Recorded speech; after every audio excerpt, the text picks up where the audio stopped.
This one's for you, Grandpa. Hello, Internet! Welcome to Food Theory, the show that fills your stomach and your heart. After so many years online, it really feels like there's not a lot left that you have to learn about me. And yet, did you know that I actually come from a Polish family? Yeah, it's not something that you'd expect from a Matthew Patrick, but it's true. Polish, Czech, and Slovak. It's not really something that I think about myself all that often, and yet I grew up with polka parties playing in my grandparents' house, munching down on pierogi and kolaczki, foods that are spelled with way too many consonants next to each other. You know that you're dealing with a serious dish when you see the letters C, Z, and K all mixed together. That right there, that's a Polish dish. But as a picky eater growing up, I was scared of a lot of those traditional family foods. Pots stewing all day filled to the brim with cabbages, kielbasas, sauerkrauts, sour soups with pungent smells that seeped into every fabric of the house. They were always there, hanging out on the stovetop, but I never really would eat them. Heck, I would barely even try them. They were just weird. No, my meals typically tended to stay squarely in the standard American diet. Burgers, pizza, fries. But a little while back, I came across a number of recipes that were given to me by my late grandfather. Well, technically, he left them to Stephanie because he knew just how bad I was in the kitchen. They'd been sitting in a closet, hanging out in an accordion folder, so we decided to take them out and put them into a cookbook so they'd be easier to save, but never really had an intention to do anything with them. I mean, who really wants to take a day and make a bunch of cabbage soup, right? Well, you know what? Today, I do. This episode's something that's been on my mind a lot lately. Thinking about memories, family, legacy, impact. Maybe it's because we've been going through and crossing off all these episodes on my to-do list, and it's just gotten me to think further and further back, and when I stop and actually assess it, I'm not really connected to that family history anymore. I mean, I pull out the cookbook, and I can't even pronounce half the dishes that are inside of this thing. I can't even pronounce this. This is kreplach. Kreplach soup. Luckily, we have the power of editing on our side. Voiceover. Just move your mouth and then you can put it in afterwards. Yeah, here we go. This is one of my grandpa's favorite Pączki. recipes right here. Wow, isn't that amazing? Don't you love Pączki. Oh my gosh. Pączki? It's my favorite. Right? It's almost my favorite food. I could say it all day. Pączki, pączki, pączki, pączki. There it is. I know. It's like I'm fluent or something. But in all seriousness, one of the things that struck me recently was that as an only child, without me cooking these recipes, without me passing them on, they disappear. That part of my heritage just goes away. And so weird or not, I kind of owe it to myself and to my grandfather and to everyone before him to keep those recipes alive. Cabbage or no cabbage. But I gotta admit, one of the reasons why I haven't dove into this is because when I was a kid, I was scared of a lot of the recipes. I didn't actually eat a lot of my grandparents' cooking back in the day because it always smelled weird. But I think since being a kid, my flavor palette has really grown and my appreciation of different ethnicities of food has really expanded a lot. So I think I've evolved enough as a human being to test out some of my grandpa's favorite recipes. And I'm not the only one. I've invited some other members of Team Theorist, including editor Gerardo, graphic artist Nicole, and of course, Steph, to join me in cooking some of their own family recipes. That way we can all take some time to connect with our pasts and see whether keeping these family recipes alive is a tradition that's outdated or whether there's some kind of magic hidden inside those long forgotten cookbooks. So where does the tradition of family recipes really come from? You would think that we've been passing down recipes for as long as we've been around on the planet, but you gotta remember that our early days were more hunt, kill, eat, unless, I wonder if that mammoth is gonna partner well with some pomegranates. We only actually started cooking with fire around 780,000 years ago. If that sounds old, well, remember, mankind is like 2 million years old. And if you thought recipes would follow soon after, well, you'd be wrong. We can assume that they were passed down through word of mouth, but as far as written recipes go, we're gonna have to fast forward just a wee bit, a couple 100,000 years or so, to when the concept of reading and writing was invented. The oldest written recipes known to us date back to 1730 BC, and include ingredients for about 25 stews and broths, as well as some basic cooking instructions. There's even suggestions in there for presentation. Just imagine a 4,000-year-old Gordon Ramsay chiseling out how to prepare a lamb stew into a slab of rock. But even then, recipes were a far cry from what we're used to today. They were written more narratively because they were typically dictated to the person who was actively doing the chiseling. But there was still something else standing in the way of family recipes being passed down after this. Literacy wasn't exactly the best. Rare were those that knew how to write, and even rarer were those who could read. Not only that, mass printing was not a thing, so it was fairly costly to make cookbooks. That's why the earliest cookbooks were actually for royalty. The first modern cookbook was published in 1390 for for King Richard II, so that his servants, more than likely, would cook the recipes for him. Don't really see old Rich there throwing on an apron and getting down in the kitchen. But finally, a couple centuries later with the advent of mass printing, literacy rates started to rise and the luxury of cookbooks started to wane as more and more common folk were trying to get their hands on them. Cookbooks then continued to evolve until we finally started getting the modern cookbook in the 19th century. But the best thing about people learning to read and write was that they could start recording their own personal recipes and techniques, allowing them to develop their family recipes in order to pass down from generation to generation. That's what makes these things so special. It's the fact that they become inextricably linked to the family itself, their heritage, their culture. But as time has gone on, things like family dinner, with multiple dishes and hours of preparation, it's becoming harder to have. For most of us, we get back home from work and we have to scramble to make something quickly for our families, or we get in the car and just drive to the Olive Garden to feast on a basket of breadsticks. Over time, at least for me, the history in these recipes has become forgotten, neglected, relegated to just a dusty shelf in the kitchen. I have never made any of these before. Now you can atone. You can atone Yeah. for your past and be ready to embrace your family heritage. Yeah, sad that it's coming so late in the game, but I'm excited to finally tackle these favorite soups. So here we go. This is the Kielbasa and cabbage soup, which is basically a whole lot of kielbasa, a whole lot of cabbage, And some soup. and the soup. Like, it is basically what you see on the tin. There's not a whole lot of explanation needed there. And then throw them in the pot to steep, saute, simmer. To soup. Soup. To To soup. soup. To Whatever cooking process happens to turn ingredients into soup, that's what we're gonna be I'm gonna doing. do that one. So, since this is a food channel, I feel compelled to clarify that when it comes to soup making, you simmer, which involves cooking the ingredients in a liquid just below boiling. That is the primary method of cooking soup. But as we began to prepare the ingredients to start our souping, there was one thing that kept nagging at my mind. Here's my question, Steph. Yes. Do you enjoy the smell of your own farts? What? No. Just in case you're wondering where that came from, clearly it was the cabbage. Cabbage makes you stinky, and when you're prepping to eat a whole head of cabbage as part of your family soup recipe, you batten down the hatches for some serious smell. There is a silent but deadly gene.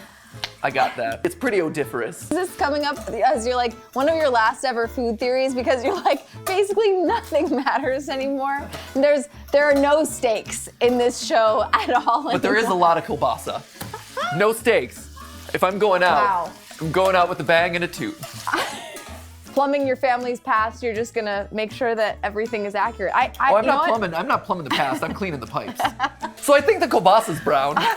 You're welcome, friends, for the deep MatPat lore that obviously you've been craving all these years. Because personally, I find I think my farts smell pretty nice. They're kind of silent but deadly, I though. can tell you that's not true. Yeah, from an outsider's perspective. I said, do you like the smell of your own farts? I think your farts are also pretty unpleasant. The answer is no. The answer is no on both counts. And dude, you're my best friend. We are best friends. But you can clear a room. Yeah, it's pretty powerful. I think I inherited it from my mom. Yeah. Who I think inherited it from my grandpa, who ate a lot of cabbage. So with our stove and our bowels working hard, it's time to go check in with our other team members, huh? We got Editor Gerardo, who's making the traditional Colombian dish ayako, another family soup, but this one with 100% less cabbage. Instead, you're looking at chicken, 3 different kinds of potatoes, and a unique herb known as guasca. And the ingredients, not easy to find stateside, something that Gerardo took personal offense to. But it's not the same, man.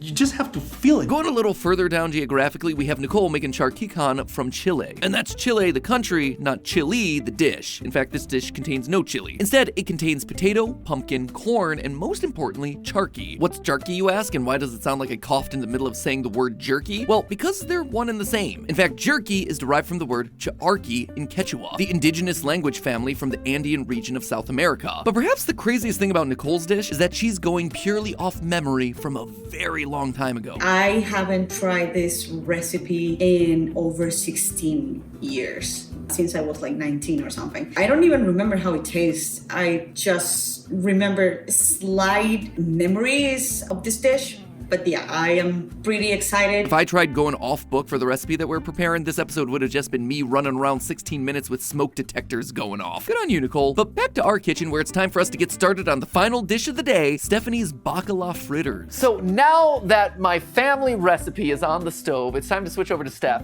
and take the fish out of the bathtub. Yeah, exactly. My family recipe is one I'm very excited about, and it actually takes a combination of 2 of my other favorite family recipes and brings them together. The 2 family recipes that I really wanted to kind of try to incorporate into this episode were 1, my family's fried dough recipe, which is basically just fried pizza dough. You can do it savory, you can do it sweet, you can sprinkle it with powdered sugar. It's like the best thing I've ever eaten in my life. And it's too easy. It's like kind of too simple. Yeah, easy mode.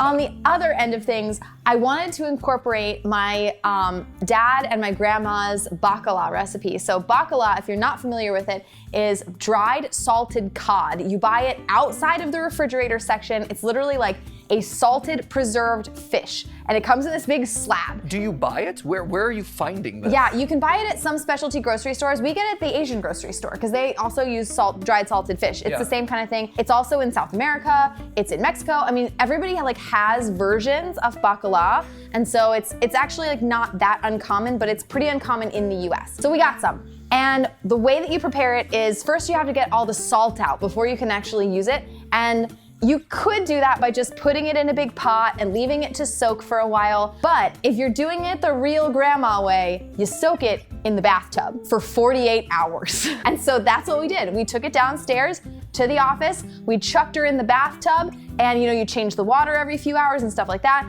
and it comes out. Change the water every few hours. Well, you wouldn't sit in a bathtub for more than a few hours with the same water. That would just be unhygienic. In any case, this high-maintenance slab of salted fish is the key ingredient. And for those of you wondering why we'd buy a salted fish just to remove all the salt in a bathtub, it's because the salt is actually used as a preservative, not for flavoring. So the idea is to rehydrate it to remove the salt so you can re-season it into whatever you're cooking. It's a very demanding fish, but Steph assured me I had to wait and judge for myself. It's deep fried, it's amazing, it comes out this like awesome golden brown. I think I'm gonna have like the winning recipe of the day and also honor my ancestors appropriately. Sorry, can I just call out the fact that at no point throughout this episode has this ever been a competition, and then Stephanie starts talking, and all of a sudden, there's clear winners and losers with our ancestors, Stephanie. I don't know what you're talking about. Our ancestral recipes, and you're like, I'm gonna win. It's not a competition!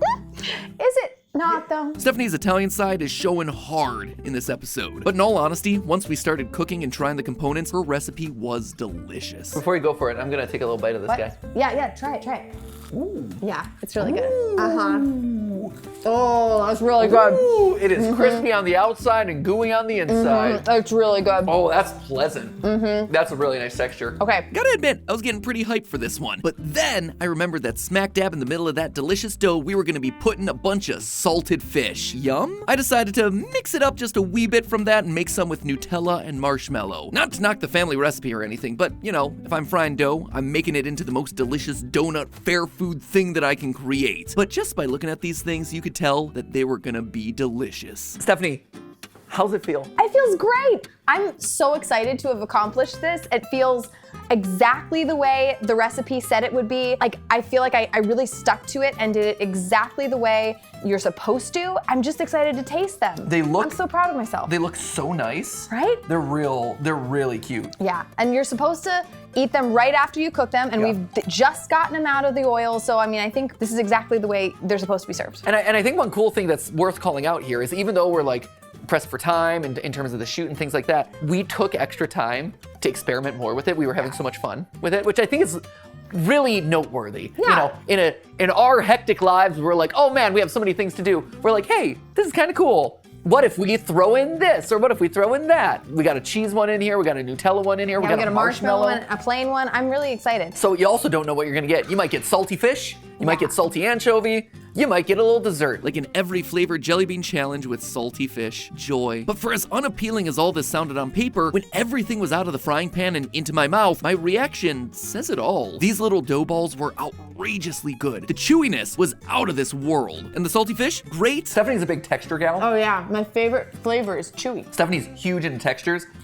I absolutely see why this is like your favorite thing ever. Absolutely. How have we not made this? It's one of those things, again, it's not easy. You have to have like an excuse to make this. And that sentiment was pretty much universal for all the family recipes. Ooh, I hope my grandma is happy because Jesus, I had to replace so many of the ingredients to suit the flavor as much as possible to make it be as legit as I possibly could. And that's probably why I haven't made this recipe, because the ingredients are not exactly the same and the preparation takes forever. Which just left us back where we began, the fart factory, aka my family's cabbage soup. I gotta admit, going into our final taste test, I was feeling like this one was gonna be a bit of a losing battle. I do have to admit though, you know, we're coming off of like those delicious fritters. It's literally like a carnival food. Good old It was pizza awesome. fritti bacala. So, you know, meat and cabbage soup it's operating at a different level. Let's just say that. I would say we should adjust our expectations maybe a little bit just based on the visual, but we'll see. The visual of, you know, tomato soup with a lot of cabbage. Admittedly, not the most eye-catching, and really not the most nose-catching either. Like, this stuff has a pretty pungent smell, but it was the smell of my grandparents' house from when I was a kid. For as odd of a smell as it is, I couldn't help but smile. You know how you walk into your grandparents' house and there's just like a smell to it? And it's uniquely a smell for that house, and you never really smell it in any other place. This is my grandparents' house's smell that just like oozed from every pore of that building. And while I was certainly familiar with the smell, I didn't know anything about the taste. So after nearly 3 decades of avoiding trying this thing, it was finally time to sample my grandfather's soup. The flavor is very nice. The flavor's great. Yeah. The flavor's so much better than the smell. Yeah. Oh my gosh. Yeah, you just kind of have to ignore the smell and go in for the flavor. Oh. It's nice and acidic and bright, actually. It's got lots of the tomato. The cabbage gives it a little bit of earthiness. The kielbasa is like just the right amount of umami and salt. This is a very well-balanced soup. Right? I like it. The flavor is so well balanced, and it hits on, there's a little bit of sour, there's a little bit of sweet, there's a little bit of salty. This is so good. It's funny, going in, we expected this episode to be just us cooking a bunch of dishes, food. But what happened when we all bit into what was passed down to us was nothing less than a ratatouille scene where Anton Ego flashes back to his childhood. So this gives me memories of the two, people who I most closely associate with cooking, special family foods in my household, which are my grandma and my dad. My grandma's side, her fried dough was it's like the best thing I've ever eaten in my life, maybe up until today. Having a memory of that, because she's no longer with us, is really special, and this tastes so similar to the type of fried dough that she would make. It makes me so happy. And then on the other side, my dad's zany bacala recipes that he does, and we have bacala every Christmas Eve, so I have a lot of holiday memories. I have memories of my dad, which is very nice family memories of wonderful times of year when we're together. This is kind of a perfect recipe, I think, and I could not be happier with the way it turned out. I imagine summer days. I imagine my grandma on the kitchen. And oh my God, I was such a complainer. I was a kid and I'm like, oh, but is there no salad? Because summers in Chile are very, very hot. There was charqui ham. And I'm like, oh man, but this dish is so hot, Grandma. But you know what? You never know what you have until you lost it. So now wow. This is crazy. My grandmother, she passed away a few years ago. She was the one that basically teach my mom the recipe for this kind of soup. It has been passed on through all the family because of her. My brother actually through was COVID, and even through the years while I was not here at home, he was actually with my mom the most, and he actually learned a lot of the recipes from my grandmother that she teach to my mom. He actually knows how to do a ajiaco really well. For this little project that we were talking about, I actually asked him directly the recipe because my mom told me that he made it much better than herself, which that's actually kind of amazing, knowing that now this latest generation is actually improving the recipe that we have always had before. And I think that's what's so satisfying about this whole experience. Nowadays, it's easy to just dismiss old things, right? We literally have the world's collective knowledge at our fingertips instantaneously through the internet. But today showed me how valuable the knowledge of the past is. That red book of recipes, some handwritten, some from other cookbooks, some from the local newspaper. That curated list of foods, that was my grandfather's legacy. His childhood. And instead of just shoving it aside because the things take too long to cook or smell strange or whatever, today I decided to embrace it. We learned from it and the collective memories of our loved ones. And it showed us how valuable taking that time can actually be. In the process, we infused a bit of ourselves into it to come out on the other end with something that would make the ones that aren't here anymore proud. So in the end, despite needing to spend 2 days with a fish in the bathtub and me needing to take a healthy dose of Beano, the experience of reconnecting with our families is totally worth it. In fact, for Nicole and I, it was a little bittersweet because both of us realized that moments had passed us by. Oh boy, if I can only go back in time and punch my kid's cell phone, push her, and sit on her place and eat that chunky can, I would do it, dude. Whenever I would go visit my grandparents, they would always ask like, hey, we got some soup on, do you want to try some? Do you want to have some? Do you want to have some? And I'm like, no, I'm good. And I missed out. And I kind of look back and I'm sad about that. But I'm glad that I didn't let it pass me by this whole time and that it didn't just get lost in a cabinet or closet somewhere. But after today, I know that this makes me want to work my way through this cookbook with Steph and Ollie. And who knows, maybe we'll put our own spin on it, modify it, add recipes to it, and then Ollie will be able to take that gift with him. That's really the beauty of these family recipes. They're threads that trace bits of our identities back to our ancestors, but also flow through to the next generation. These aren't just ingredients put on a page, they're a family legacy carried across time. And hey, if you want to be a part of that legacy and sample it for yourself, we've actually included all the recipes down in the description below. And please, while you're down there, if you have a family recipe, put it down in the comments. Let this video serve as a type of collective theorist cookbook so that the memories can truly live on forever. Because that's the true secret ingredient. And as always, my friends, remember, it's just a theory. A food theory. Bon appetit.